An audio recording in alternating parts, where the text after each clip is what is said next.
Hi, in this tutorial we'll be learning how to use the robot's lights and sounds, as well as teaching it how to multitask. Multitasking allows us to make our programs more complex by making the robots perform multiple tasks at the same time. But before we begin, let's learn how to control lights and sounds.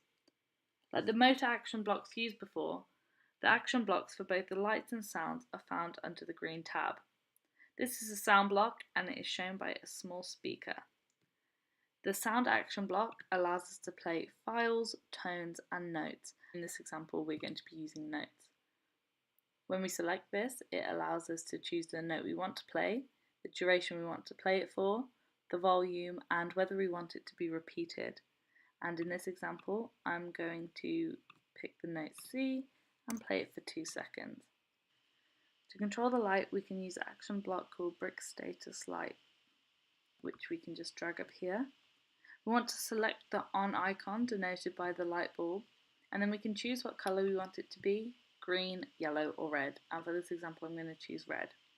This next block allows us to choose whether we want the light to pulsate or not, so I'm just going to pick false for this example. In this example the robot will turn the brick status light to red and then play the note C for 2 seconds, and this is what that looks like.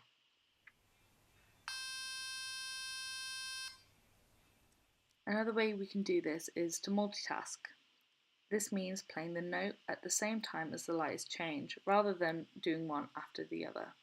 In order to do this, we want to separate the blocks and move them away from the start block.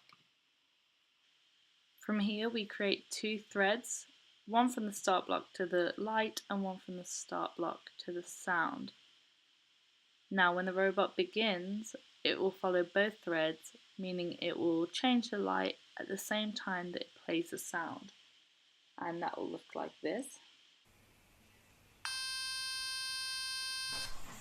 It's possible to add more threads, so here I can just move tank in and make the robot drive forward.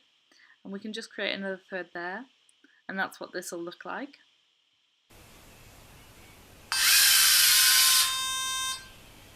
We can basically make as many threads as we want, so we can choose that after the robot has moved we can then make it play another noise and turn the light back to green, and I can just create 2 new threads.